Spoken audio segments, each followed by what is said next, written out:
All right, y'all. I want you to buckle up your seats at your work desks or the cars that you're driving to work or wherever you are listening to this week's episode. Cause boy, we might get you in your feels just a bit. This week we are talking about accountability. Some of y'all don't even know how to spell that word, do you? And the justice system, specifically within our own community. And y'all, I have some hot takes that I'm going to start off with, here to get things rolling to let you guys know where I land in my selective ignorance. So, in terms of accountability, let's be very clear. I think the Black community has a blind eye to accountability, and let's be very clear, I say that because in terms of us seeking justice, which we saw through the Black Lives Matter marches and us coming into unity over the last few decades, centuries, right? I feel like we seek justice only in the moments in which we feel the others, yes, the others, I'm talking about, y'all know who I'm talking about, have done us wrong. However, in terms of our own community, we believe in snitches. We believe in turning the blind eye and not helping cops in terms of crimes committed. And we also believe in wanting our people to be free. Free pooking them, wear the shirts, the hashtags. I don't understand why we have this blinder or this really bias to when and where we want justice, when and where we show empathy, and when and where we choose, that ain't got nothing to do with me.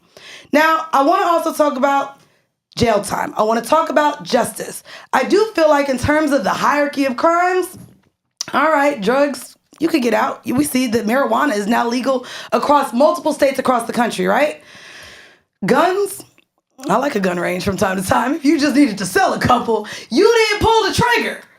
Now, killing somebody, I don't really hold no type of rehabilitation there. I do feel like, I don't know if you could get back from killing somebody. I don't know how I view a person that could take the life of someone else. And then let's be also very clear. Any crime committed to children deserves a death penalty. Be gone with their heads.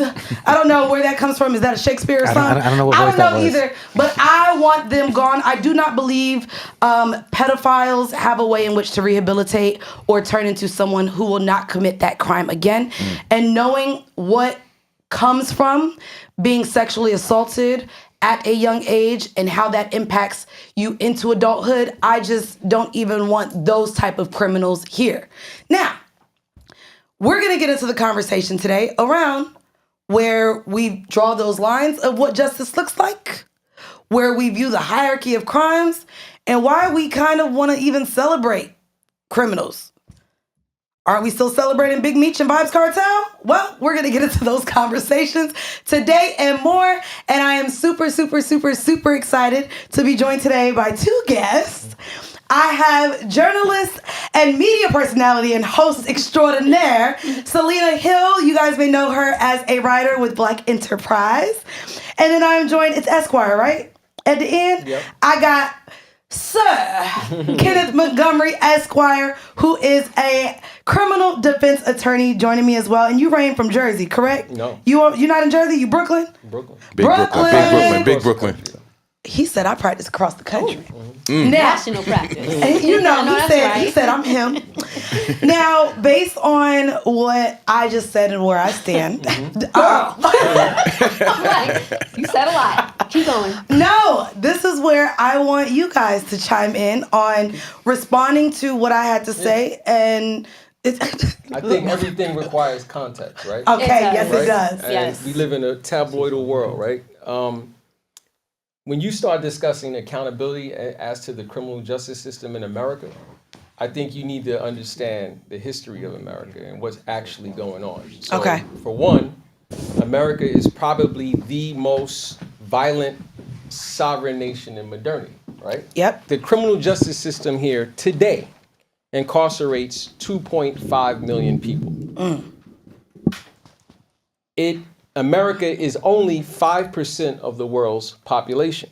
It incarcerates 25% of the world's prison population. Okay. It executes people, meaning that it has the death penalty statute. Yes. When you look at all the other so-called civilized nations, no one is even close to those numbers.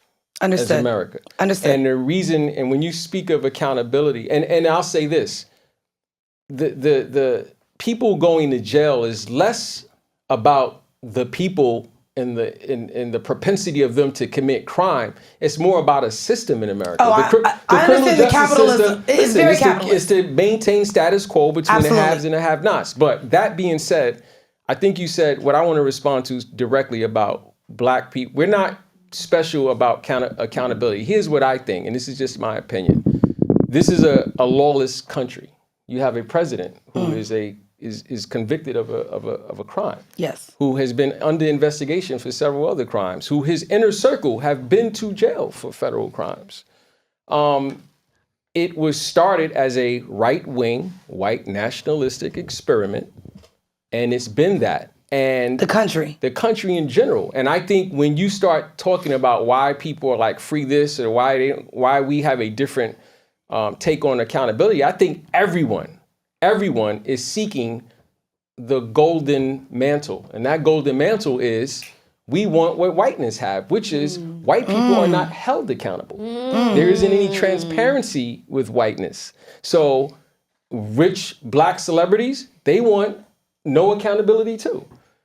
Cats in the hood, they want no accountability. And that's what whiteness affords, no accountability. You can't build a country on exterminating indigenous people, exterminating Mexicans, exterminating black people, and create this so-called democratic, beautiful document called the Constitution, but you're never held accountable for all the deeds that you did for your country to become this empire, because this is an empire. Right. So the fact that no one wants accountability is pretty obvious. Like, we want what white people have, which is no accountability.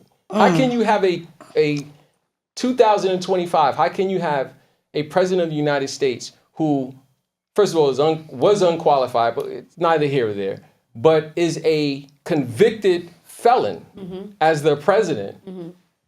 Like that, no one has a problem with that? To me, it's not that no one has a problem with it. So I think even that brings the unrealistic way in which we view ourselves or just society. As black men and women, we will never be white. So to me, in terms of how we just exist, having those unrealistic expectations of how we're supposed to be viewed or how people are supposed to treat us doesn't make sense. And so that now allows itself to be an excuse as to why now we don't hold our own community accountable or why we want to forgive their crimes. To me, it's an excuse. Well, the white man can get away with it. I think it removes our responsibility to our own community to be able to see what's wrong and what's right. But I feel like in our community we do have accountability. You do. I feel like we're not a monolith in that sense. Like I feel like there's different tiers, there's levels to it, right? I feel like when let's say somebody is being convicted or, for a crime or whatever, you will have certain people say like, oh no, especially if he's a rapper, this person is being unfairly targeted or accused. But then you have the other side of people who is like, no, I think that person should be held accountable and should, go to trial and but I think that the bigger issue here is that the system itself is unjust, right? It's unfair. When we do hear folks saying free Pookie and them, to quote you, right, it's because they're saying it from a standpoint of the entire system is rigged. It's set up against black and brown people. So I'm honestly, like when OJ was acquitted, how many of us cheered? We loved it. I was 4. I was 6. I was in law school. But I remember my grandmother. I remember my family. We were like, yes, finally, it's our turn. So like to your point, if you're saying OJ should be held accountable, but what about the 400 plus years where black people were either enslaved or, under Jim Crow laws? Okay, so I ain't gonna hold you. Listen. I hear y'all, and this is where I have the biggest of problems. Okay. If I hate that we using the word Pookie, so I'm gonna say shout out to Pookie. If Derek, Pookie getting the only numbers. because Derek, I'm sorry, I love Save the Last Dance, and when Kerry Washington calls for Derek, that's his name, and I just love the word Derek, the name Derek. So we gonna lean into Derek. If Derek commits a crime, yes, if Derek, let's say he kills someone, because that's where my stance is, especially in terms of a family Even grieving. in justification, self-defense. Yeah, Here you go with this. Being a lawyer. Okay, being a lawyer. No, if you just kill somebody, you come in the house and you see someone having sex with your child. Oh no, you could die right there and there. I'm just saying, like it. No. Okay, so yes, there's nuances. So there's absolutely nuances. So I'm gonna say, in this sense, you killed a person. Not because of self-defense, not because your child was being molested. We can get into those little caveats later. But for this, you and someone just had an argument and you chose to pull out your gun and shoot them. Living in Georgia now, everyone has a gun. I don't think everyone should. Tick, tick, boom. You got mad. You shot and killed somebody. Now you're on trial. I do not believe that you at that point should be able to use the excuse of, especially as a black man, that the system is rigged, that we had 400 years where they treated us like this. And as a community, because we're aware of those injustices, I don't think it's fair that we remove the accountability for that individual and the crime that they committed and remove seeing them as, you're looking at them as a black man and the black plight. And then what black people have had to go through without looking at this person as an individual and the crime he committed. So hold on. So. Oh, I love it. Question me up. So if Kamala Harris was to win the presidency, if she would have won, does that mean that sexism doesn't exist anymore? No. Okay, then. So simply because someone got arrested, they now can't tap on the realities of what the system is. You still got to get a jury pool.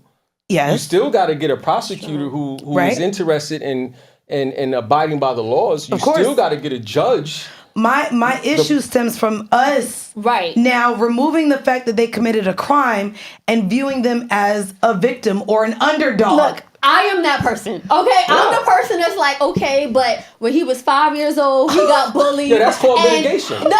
That's mitigation. But I take that stance because I'm the person like, okay, but what happened? Like, no one wakes up a murderer, in my opinion. And to me, I want to know what went wrong in your life. What trauma are you still dealing with and struggling with that led you to commit such a heinous act? Selena, that's me. Can I ask you a question? Yes. Do you have that same exact sentiment for a Zimmerman or a Dahmer? Oh, absolutely not. No. So that is, I guess, my point. No. Where now we have this level of... You're asking to put it all across the board, everyone go even Steven, but the realities of it, we don't live in an even Steven society, socially, politically, or economically. We just don't. To say like, hey man, I want us to function like this, that's just, I think that's ignoring decades of laws, policies, history, data, and metrics that go otherwise. And that's the problem. I get it. And as to this community thing, you have a community when you control the ecosystem of your community. Black people don't really have a community. We have a community echo chamber. We don't have a community. Correct. Okay. Where's our community? We don't craft the drug laws and the gun laws. We don't craft. No, we have community, but we don't have power. Well, community. I mean, in the sense of where's our mobilization in our community?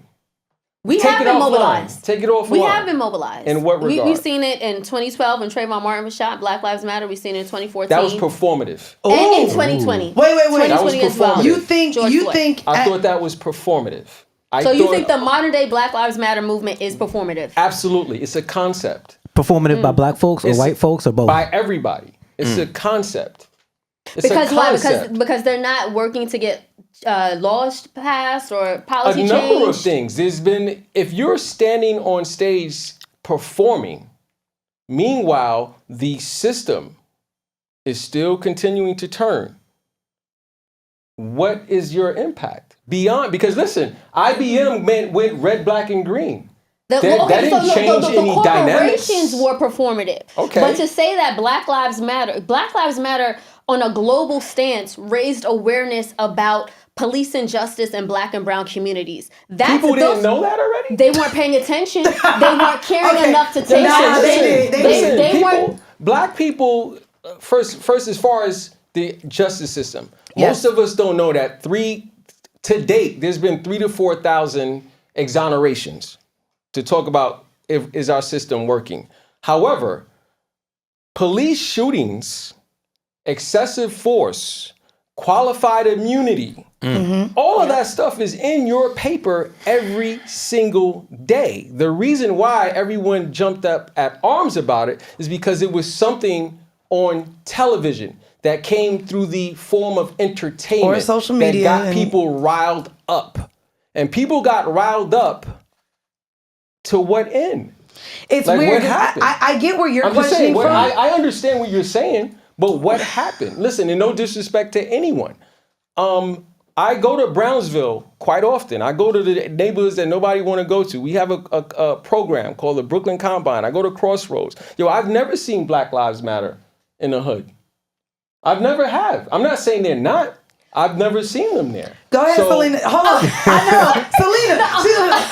Selena. Go ahead. No, because I just feel like I just feel like it's such an unfair attack on That's not Black an attack. lives. Well, I interpret it as an attack. Why is it an attack, though? Or criticism, or if you will, or critique. Listen, but I think, let me finish. The reason why is because I feel like it negates the impact that those of us in Black Lives Matter did make. Again, I don't poo-poo on awareness in general, right? I don't look down on officials that were elected because of Black Lives Matter. I don't look down on the changes that were made to get corporations to pay more attention, to get them to fund more DE&I efforts. Where that at right now? I'm not gonna lie.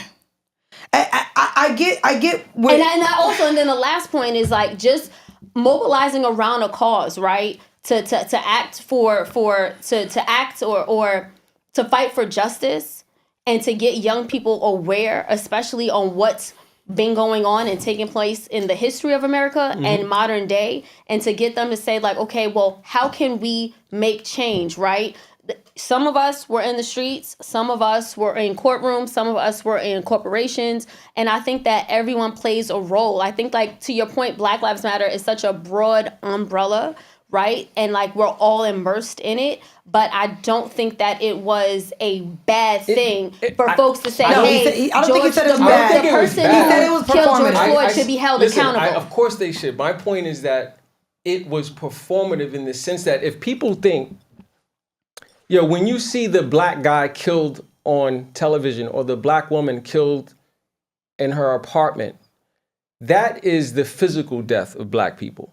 Well, we need to understand that the reason why that can happen and most people don't blink an eye is because this society that we live in is based off of our social and physical death, our bodies. They don't have any value. They don't mean anything. So when people see that, but we live in a techno-feudal world now, a digital age. So when you see that, it's like, oh my God. And then now what though? The problem is that we don't have an infrastructure from a community standpoint to do anything about it other than, hell no, we won't go. Well, and so let's build upon it. Let's not take away from Black Lives Matter. Let's say like, okay, let's get infrastructure. Let's get organized. Let's figure out the next step. But then that's why you say we don't have a community. We have an echo chamber. Wait. I was going to say that too, because when it came to Black Lives Matter, we see the execs of that organization they got paid. They treated BLM like PPP, hun. They took them coins and said, I'm going to get a mansion. I'm going to buy a car. But I mean, as a pro-capitalist person, can you blame someone for who they shouldn't have did it, but they're taking advantage of a way to get funding, right? I feel like that's what capitalism just exactly what teaches whiteness does with black That's what I'm bodies. saying. And that ain't cool. I'm not with so that. can we use BLM? So that. y'all been speaking really broad in terms, but let's get into some specifics with some of these cases. You want to start with the BLM one? Wait, or you want to start with chicken wing? In BLM, I brought up though. Okay, no, I like the chicken wing. Chicken wing is all based on. We can get into the chicken wing. So last year, a Chicago woman was sentenced to 9 years in prison for stealing $1.5 million worth of chicken wings from the school department. That's ridiculous. And I want to add that, can we get the name? Oh, I see him. So the Kansas City Chiefs player, Chris Jones, he came out to say and offered that he would pay in restitution the $1.5 million that she stole in order to get her out of jail. Now, when we talk about, again, my issue with accountability within our community, this bitch stole from the kids. You right. I look at it that way. I do want to give y'all a little bit of insight if you guys are unfamiliar with this case. She's an older woman. The reason why I don't give a fuck that she old. Listen, it doesn't matter. She can be walking on a cane. So here's my problem. If we're not really talking about accountability, because if we really wanted to talk about accountability, the biggest crime scenes is about 2-3 miles west, going to Wall Street. Every day, pick up a book called Griftopia. Pick up Jed Rakoff's latest book on the Department of Justice unwillingness to go after corporate white collar crime.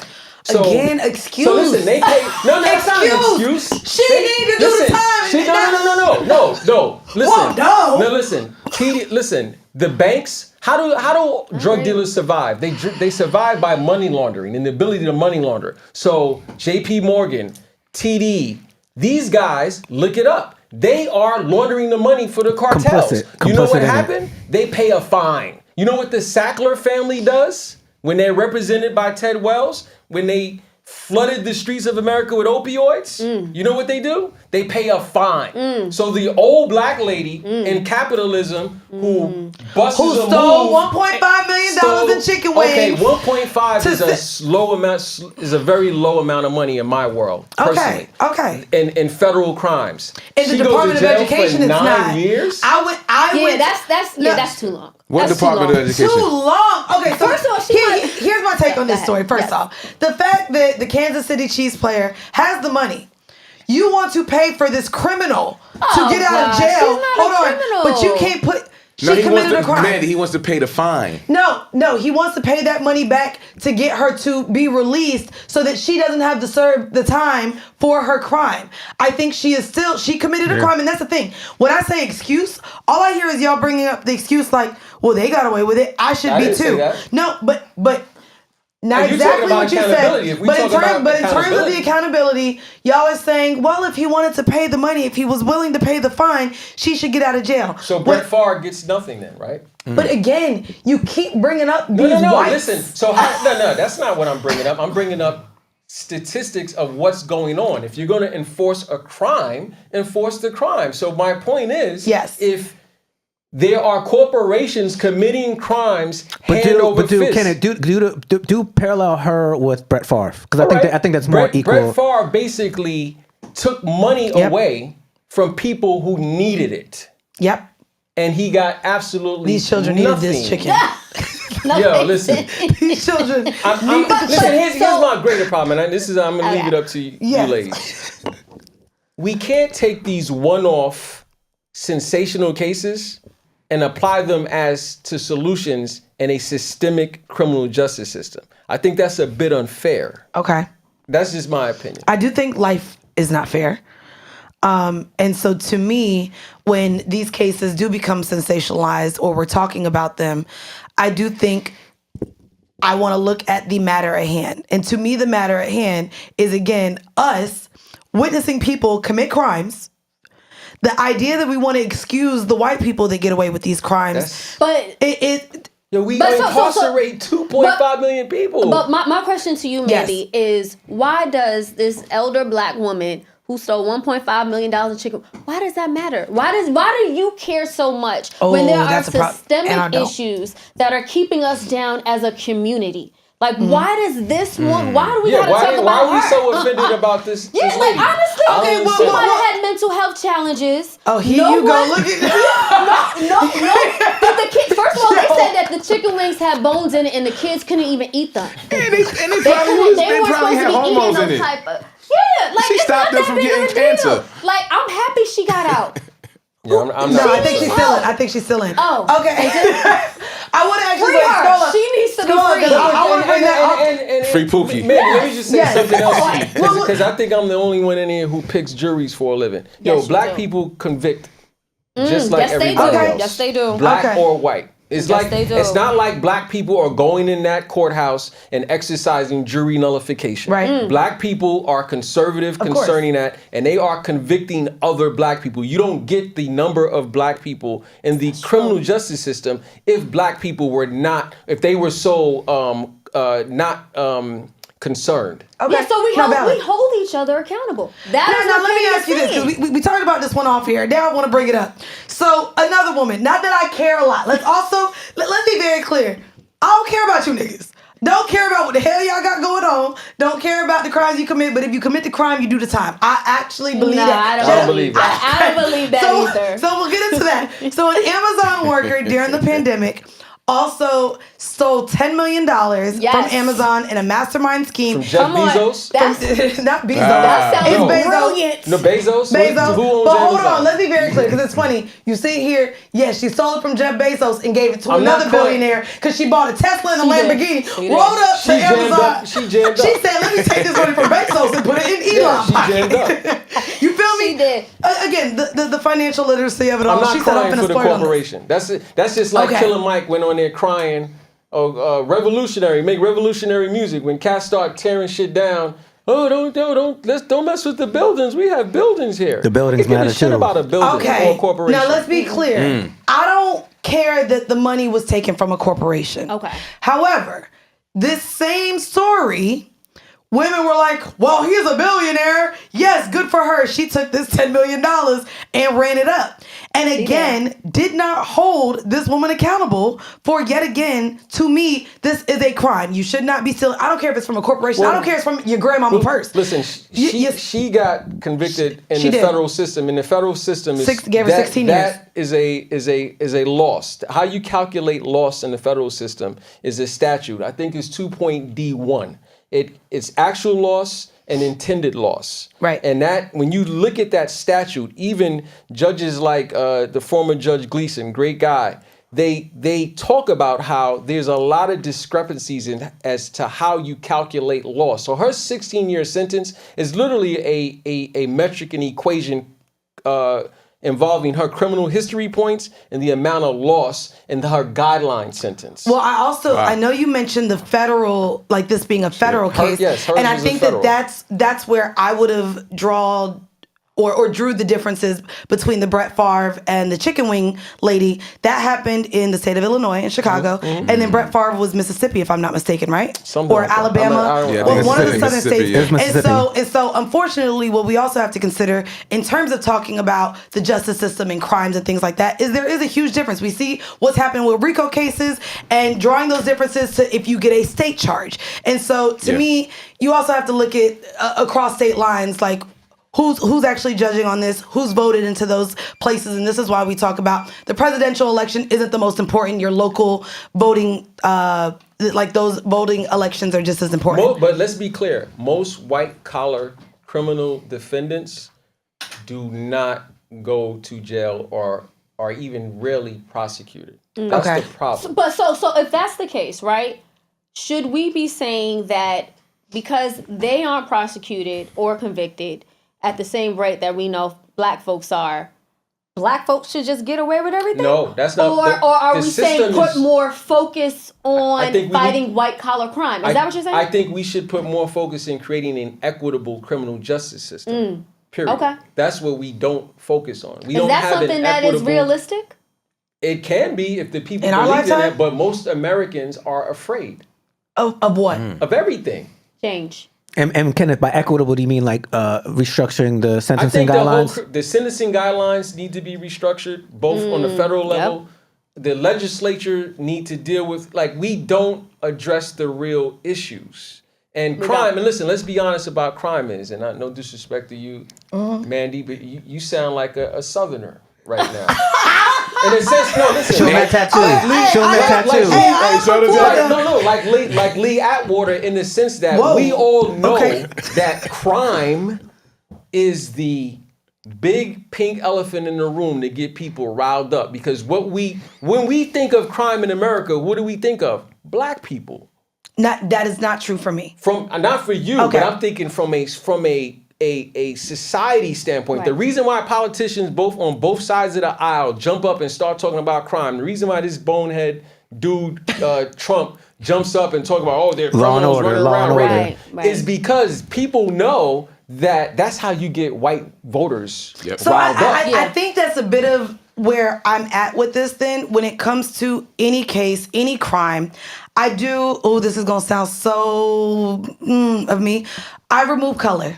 How can you? I Lives matter. Mandy Taylor Green, come on now. Lives matter. That's what I'm hearing. not always mattering this. That's what I hear. But if I'm looking at a case, oftentimes I am looking at the evidence and the crime committed, and this is where I want to sidebar this conversation then with then what does justice look like? It's subjective. How do we identify because, and I say that because then we can talk about the Botham Jean family, but in terms of justice, I have a difficulty with what that really looks like as well. I think from my standpoint, when it comes to justice, right, I think that when I look at people and cases, I'm looking at, okay, so what Kenny was saying, the fact that you have so many white people, privileged people, affluent people who get away with so much criminality.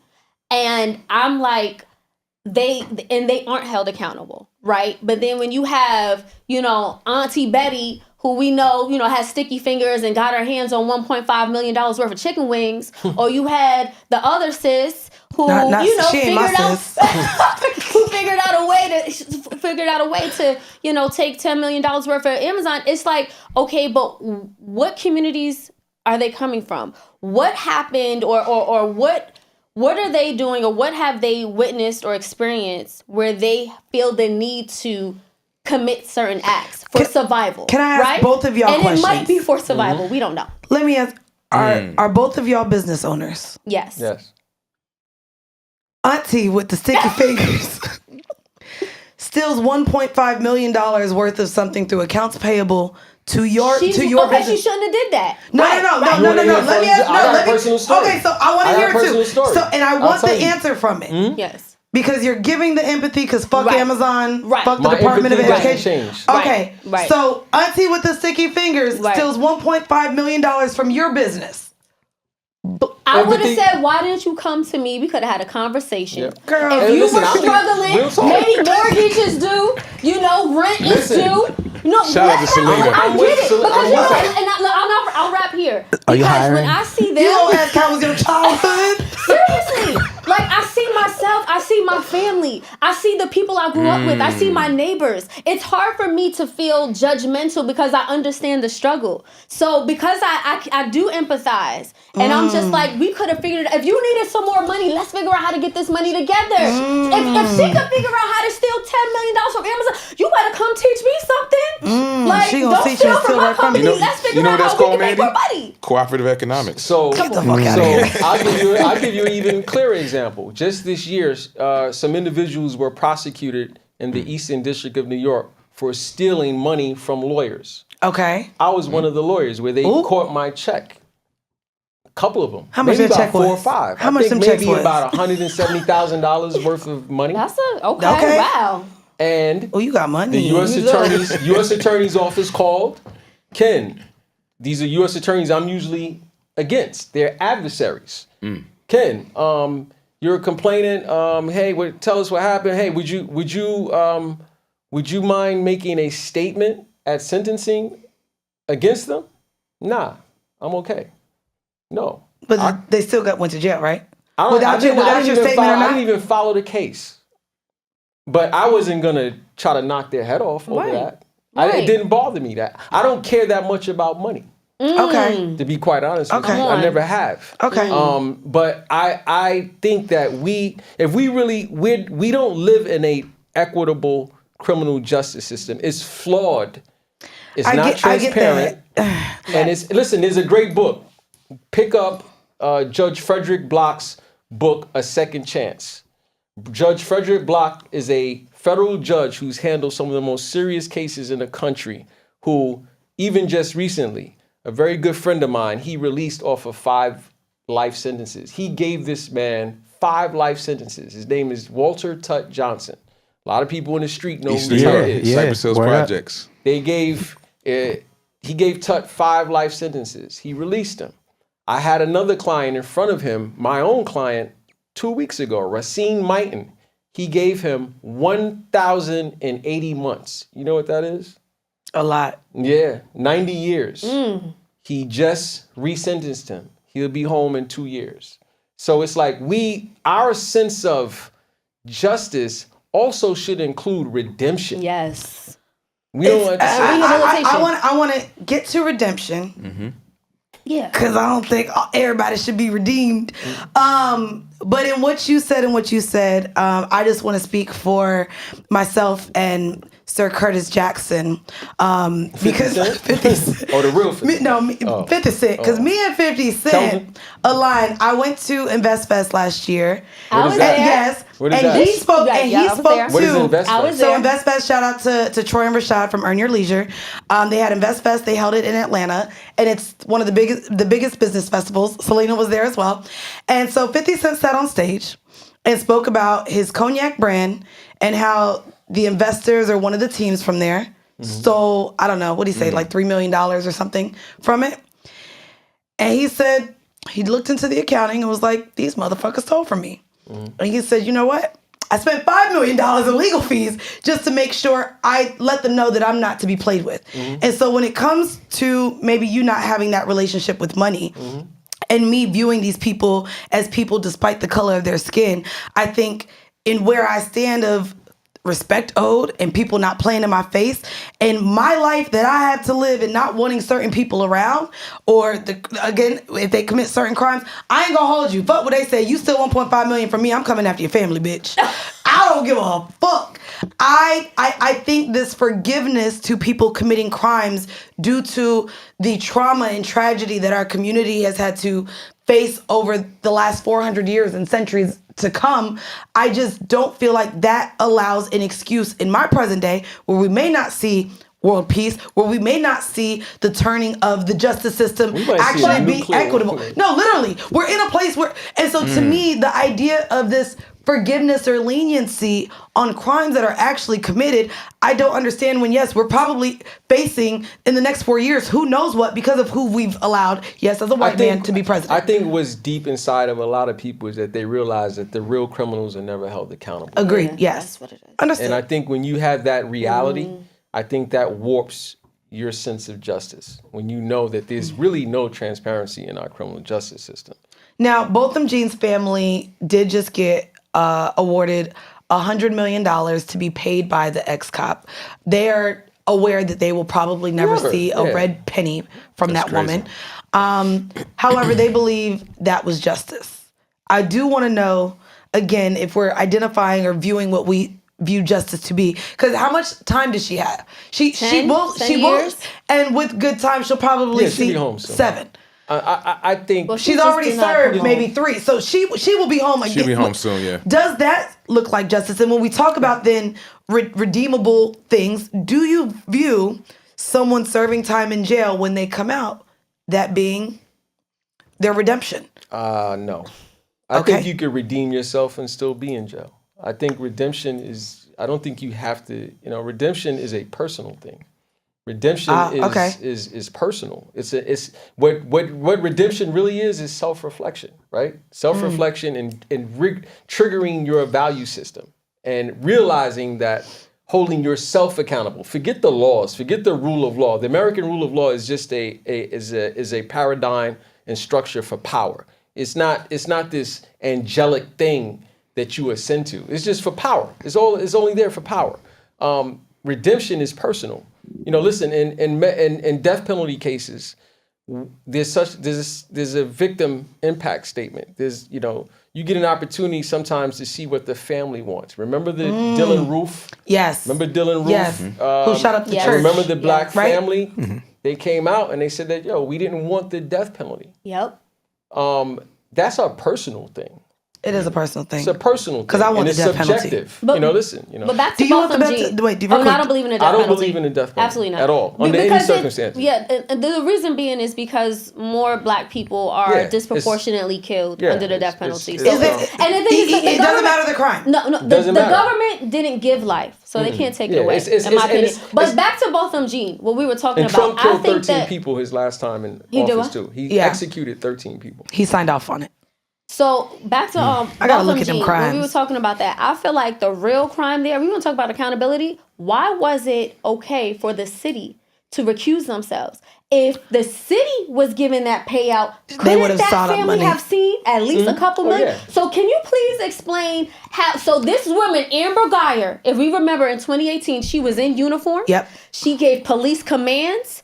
And basically with the Even though Jean she was Trap off duty. Right, she was off duty, but she was still trained by the city police, right? And there was a certain way she should have handled that. She should have backed up. She should have called for backup. Yeah. You know, you don't continue to pursue from what I understand. Nonetheless, the city was recused themselves and was not held accountable at all for what that person did, that police officer did. How was that happen? How did that happen? Because they're white. I think a part of it. So we know because they're white, but It's what part. was the- It's part of it. I mean, if we understand America, we know that the protection of the police is everything.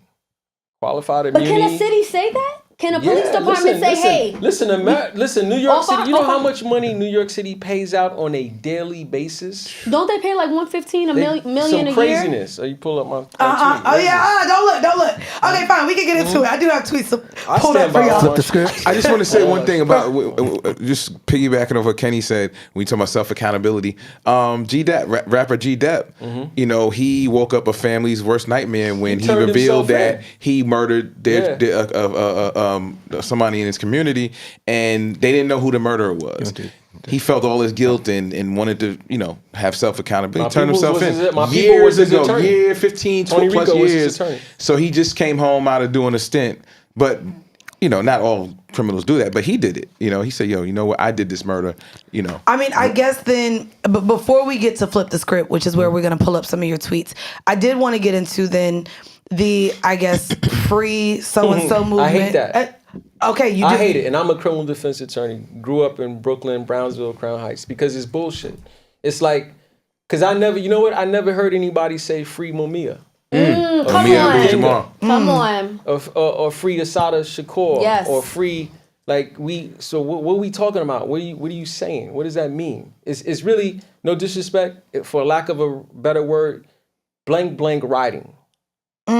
Penis riding. That's what it really is. It's following. I agree. That's what y'all doing. I'm not gonna hold you. I hate.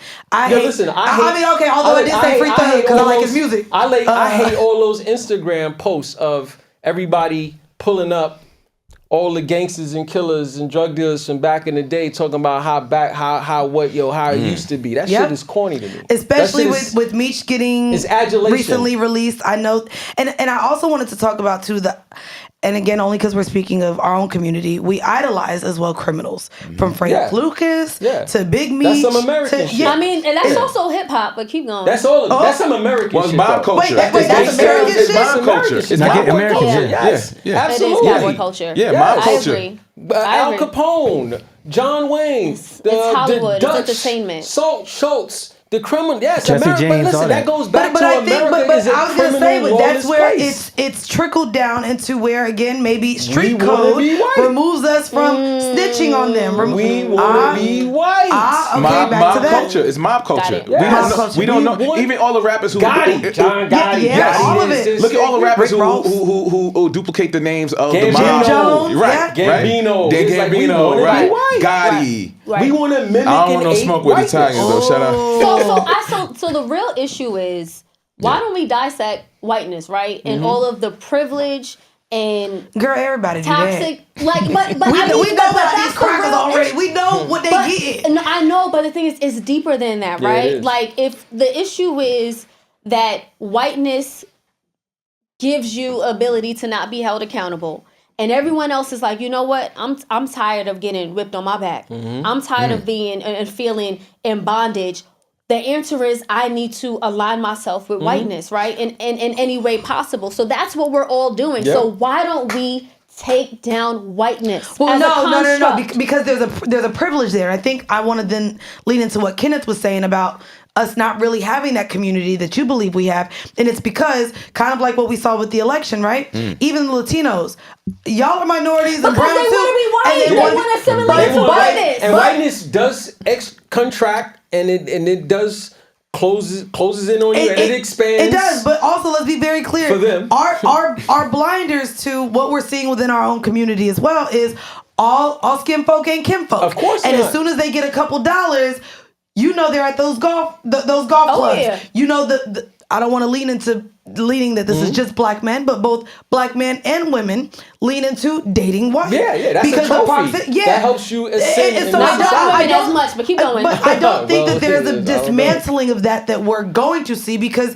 it affords you the whiteness, and it's what we've seen with the election. Hold on, let's be very clear. They've come out and said we have to protect our whiteness Yes, they did. and white supremacy. So why don't we come out and say, it's time for a revolution. Let's take down the construct of whiteness. I'll be honest with you, it's again because you want to sit here and have empathy for the criminals, But Selena, and you want to sit here and not hold us accountable. Read that. I'll go even a little bit further. Why don't we turn away from whiteness and get off the tit of whiteness and create another way to live that's practical to our condition? Let's do it. Let's reimagine. Yeah. Let's reimagine what life could be and what power could be without the constraints of whiteness, right? Like we put whiteness on this pedestal and we're all subscribing to it, right? It's either you want to be it or you are it. And we're like, no, let's go against the grain. You know what I envisioned while y'all were talking? Y'all remember the little Disney logo that like it was like a shooting star that had, yes, it sounded like fantasy. Sounded like a fairy tale, like a Disney Channel movie. It sounded like Little Mermaid just jumped back into the ocean with her That's man. what lawless white people thought when they came to the Americas, right? Yeah. And that fairy tale became our nightmare. So we're now in a position where we're like, we can't beat them, just join them. Right, that's what we're doing. Right? And I'm sure there was how many people that were on a plantation that said, I can imagine something. I want to imagine something called freedom. And they were like, that's Negroes told on them. Right. So I'm saying it starts with one person and then you build a movement. We could do it. I believe that. Well, I want to flip the script on both of y'all real quick. And so I have a tweet pulled up from Selena. Selena, you responded to a post from D.L. Hughley, who retweeted something from Scott Feinberg. And the tweet said, during the commercial break, Will Smith is pulled aside and comforted by Denzel Washington and Tyler Perry, who motioned for him to brush it off. Will appears to wipe tears from his eyes as he sits back down with Jada, with Denzel comforting Jada and Will's rep by his side. You responded, oh yeah, this is you. This ain't Photoshop. This is you. You said the fact that Will Smith was comforted after he assaulted Chris Rock is a reflection of how society continues to sympathize, excuse, and defend perpetrators of violence. Hashtag Oscars. Whoa, you are a hypocrite to everything you said. No. Let's be also very clear. That's everything I was just saying, and baby, you had sympathy for everybody. There's some context to that, but yeah, I understand. What is the context? Because you had sympathy. Hold on, you comforted that woman who sold that $1.5 million of chicken wings. Asked about her background. You excused the woman who sold $10 million from Amazon, and so I want to ask you, with your views on this particular moment, upset that so many people comforted a black man. Don't do that. Don't do that. He transcended his niggertude. He's just entertaining. I want to flip the script and call out the hypocrisy in this tweet. This is not hypocritical. And the reason why I stand 10 tones out, first of all, the other people we were talking about did not commit any acts of violence. That's number one. Number two, the amount of privilege that Will Smith has as one of the most famous, wealthiest black people on the planet. And for him to, in my opinion, assault another black man over a joke, like on a televised I'm on some fuck platform. Shit, so I didn't agree with that. Yeah. Like if he wanted to press Chris Rock afterward, then I'd be like, okay, you keep that in the cookout, right? You know what I'm saying? We do that outside. To me, I did not agree with that. Selena. I don't agree You with did that shit to the right black guy. No. Selena. No, I don't think it's hypocritical. Selena. Because you just talked about they us wanting didn't to have hurt the privilege of white people. Yes. They commit crimes and slap each other, kill each other. We talked about the mobsters. We talked about the white collar crimes. You are mad now that he got the privilege to assault No, but I another think person? she's just talking about the point of society, how we do Okay. support violence. I need her face as a meme from what No, we do. because but to your point, right? Yes. When we were talking about cowboy culture and even the drug idolization dealers, of yes, right? yes. Idolizing quote unquote drug dealers. All of that also is attached to a certain level of violence in this country that America glorifies, right? Yes. To me, this was an attack on the glorification of violence in America. Take the people out. It was deeper than that, and that's what I was saying. Okay, still definitely call you a hypocrite on that one. We're going to flip the script now on Kenneth. All right. I don't even Kenneth, gotta read it. it's okay, Kenneth. Your tweet says, nothing sparks your spirit in this empire like defending an actually innocent person or a person the empire would like to execute. I have done both, and it is a reminder that there is nothing civilized about the American justice system. That's a fact. Wait, pull my shit. Do you have any pushback from this one, Jason? No, I thought this was an interesting one, just in terms of flipping it, actually defending somebody who's innocent. So we're talking about you now are a criminal defense attorney. And then Also was a prosecutor. let me give you the background to Please. this tweet. So the background to this tweet was that I was on trial before Judge Michelle Johnson, who's the administrative criminal judge in Queens Supreme Court, and I was representing Maurice Young. Maurice Young was a beautiful young brother who was accused of a shooting that he didn't commit. And you knew that by the evidence. I knew that by the evidence. Okay. It was a video of the shooting. And I took that to my tech team, and they pointed it out. And I gave it to the Queens District Attorney's office. And the day before we were to pick the jury, they said, you know what, would your guy mind being polygraphed? First of all, polygraphs are meaningless. They don't mean shit. But I was saw like, that yeah. on Maury. I was like, yeah, man, polygraph him. I don't give a shit. Polygraph him. Yeah. Oh, it's inconclusive. We're just gonna go to trial. It's a one witness ID, Ken. You may win, we may win. And I was like, yo, it's not about fucking winning. He's innocent. And I've been doing this a very long time. In my career, I've had 4 other cases where I represented people who were innocent. I had prosecutors who were reasonable, and they looked at it and they was like, damn, Ken, you're right. And they backed off. This was the first time in my career where I had to pick a jury with a kid who was innocent who can go to jail for 25 years. Damn. And it made you realize that there's nothing in this system to protect innocent people. So I wrote that. I was on trial when I wrote that. Fortunately, he was acquitted. I will say. After trial. I will say, if you innocent, you shouldn't be in jail. I will lean there. But that shit didn't feel good. I get that. And I get that. That was what that was about without me calling. But I will say, it's the Queens District Attorney's Office, Melinda Katz's office. Oh, call him out. I'm not going to say the prosecutor.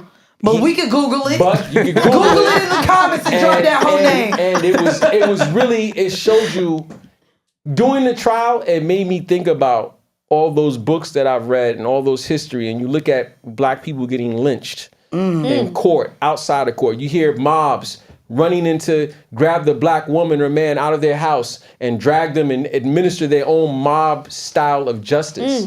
And it was very sad to see what it did to that kid and his family. Even though we got acquitted, it was traumatic. And I didn't feel good. I was angry. And it was a lesson for me, because you can't, usually, most people, like, I don't think anger is a bad thing. I think anger can lead to solutions if you reflect right. If you channel it. You got to channel it the right way. But it was a scary. I have skill sets in that courtroom, and I had to check myself because I was so angry that my anger could change the dynamics. I will say, and to me, to full circle this and base it on everyone's point of views here, in terms of ever seeing an equitable justice system, right? Mm-hmm. The reason why I probably think that's a fallacy and probably never going to happen is because of what happened just right here. It still ran and triggered and operated by people. Yeah. And because we operate in flawed. emotion, and because maybe we have prosecutors that want to win more than see someone innocent be free, I think the reality of it is, and this is where my mind works, black and white, I'm very logical with things. I feel like knowing that is where we're fighting. It's a losing battle because it's based on emotions and because of the mental health or how someone was raised or what their triggers are or what their mitigation, things. that's important. It literally creates how we view cases but we can re-educate. We could. Especially youth, right? And they're removing critical race theory from the schools now. They spend $1.5 million in chicken wings from the Department of Education. They're doing that now, but what I'm saying is you got to keep hope alive, right? I think that if we continue to school the young people in our community and let them know what's right, what's history, who they are, then I feel like the future will be in their hands. I think you're right, Selena. And I think that, why not stay optimistic? Why not continue to fight the fight that our ancestors already started for us? We need to carry that mantle. You hit We it on can't the give head, up. though. We don't do one thing. We don't educate our children. And we don't educate our community. Because they ain't educated. Just kids having kids. No, the school is a hub of the community. I agree. And we don't educate our children. And I think that's the thing we lost in integration, and that's the thing that we lost in trying to be a part of America. And we need to be educating our kids. He said, bring segregation back. Listen, I have a... That's another episode. That's another episode. That's some views on that. Yes. Yeah, we'll talk about reparations and segregation another time. I think that's bullshit, though. There's no reparation. I don't want money from my oppressor. We got to get back to community. Yeah. We have to. Yeah, absolutely. We have to. That don't exist. The ecosystems of we need to have from a micro level. But to do that, though, you can only change with truth. You cannot change anything without truth. And if you are unwilling to be held accountable or seek truth, it's smoke and mirrors, and we got to get to that point. And we're not at that point yet. I'm not mad at that. We're not upset enough yet. We're just not. We're too comfortable. We are too comfortable. And I've asked myself that question: am I willing to give up my career, my comfortability, career suicide, my family, my status? You are taken from you from a black woman that want to take money from you because she came from a hard time. Yeah, you have to be willing to commit. You gotta be able to commit. What do they call it? Huey Newton talked about it. You have to really be willing to commit class suicide, which most of us are unwilling to do. And that's their objective, right? Yeah. That's what they want. They want us to feel so comfortable in our little, 6-figure, 7-figure incomes that we're making a year and driving this and Gucci that, and that we forget about the real issues, that we forget about the systemic issues, and that we're not really paying attention to how this is affecting our community. Like black capitalism ain't gonna save us. No. I think the reality of it all, and again, from a logical standpoint, is we are all more individualistic than anything else. And so the idea of community and all of us coming together, there's a lot of people who only care about themselves. And we are that. Look, we just big-headed animals. Now what? Did you change your mind? Or are you going to cut the bullshit? I want to ask both of you if through this conversation y'all are leaning into changing your mind at all, or are you leaning into what you stand on 10 toes down? Yeah, I'm even more affirmed in my beliefs. And you know what? After hearing you, I'm even more affirmed in what the fuck I was saying. Y'all ain't stealing from me. I'm not excusing quote unquote people who steal. I'm just trying to say that it's a drop in the bucket, right? For Amazon and for the education, the Department of Education. You said I got it. Y'all can come steal from me. No, I'm not saying that. I'm saying let's have a conversation. Let's talk about. I'm saying let's fix the real issues, right? When we talked about white collar crime and just again the criminality of whiteness, which we're not really addressing because we're too focused on she stole some chicken. Like, so what? Like there's bigger issues. I want to put myself out of business. I don't want any crime in the black community. But I know to do that, that's a dream that I have. But I know I'm trying to work on practical things. Today I spent 4 hours in Crossroads Juvenile Jail, kicking it with these young people because I don't want them to hire me. But I don't think I'm reflecting. I reflect about everything. I'm reflecting about I understand why a young sister like yourself believes that and why it's important to you. I understand. So I'm just reflecting on it, and I'm gonna keep. Balled up and I really enjoyed this conversation, for sure. I still stand in my shit too. Lock them up. I do have a question for the listeners, however, to join in on this conversation. After hearing all of our perspectives here, have your thoughts on accountability in the justice system changed? Do you believe accountability is just a smokescreen? Will it ever become more equitable? And can you keep hope alive? Oh, now that's taking it back to 2008. Keep Obama. No, that's Jesse Jackson. Jesus. I mean, I'm a millennial. You take it to Jesse Jackson, I take it to Obama, okay? And for all of our listeners who really liked y'all's point of views, where can they find more of your thoughts and tweets and views and support you and keep making you money for them to steal later? I'll let you go. Selena? You can follow me at Miss Selena Hill on all platforms, Instagram and TikTok, and Miss is spelled with an MS. Yeah, I'm off for socials right now, but if you Wait, you can look at you all ain't shit. tweeting no more? Damn. Instagram is KJMPLLC. I got a lot of shit I say on there. Okay. I don't say shit anymore. I'm going on a silent retreat next week. Okay. Well, congratulations. December 4th to the 15th. No talking, no eye contact, no physical contact, no reading, no writing, no phones, no computers, 10 hours of meditation a day. I'm all for shit. So if you see me in the street, say what's up. You get in trouble. Hopefully you won't. Look me up. I love that. That's I mean, I'm still on a long journey of sobriety and no sex and no dating and Okay, first off, I want that you just leave that far. How long? What am I in now? Within 90 days. Almost 90 days. Is that physical contact? Don't do that. 90 days without a drink is a lot. Oh. Is that physical contact or just the... I mean, it's been 4 months. So since no sex. physical contact? Oh. No, I ain't kissing. I ain't slurping. I ain't jacking. Years. Wait. She did say she's on the beginning. I'm at the beginning. Ain't you only doing 2 weeks? I'm saying. Right. Nah, good. I mean that. All the best. When you get out your 2 weeks, I'm going to be like, damn, you only did 2 weeks? That ain't nothing. You just wasted 2 weeks of your life. That ain't do shit. No, I'm very happy for you. Thank you. That's important. Appreciate it. By the time this episode comes out, I might not be on it no more. Anyways, hope you enjoyed the conversation here. I don't yet have a closer. We got to write it in and I'm going to make it fancy. But thank you guys for listening. It's another episode of Selective Ignorance. Y'all can choose to be ignorant or you can choose to educate and elevate. The choice is up to you. Until next time, I will see you then.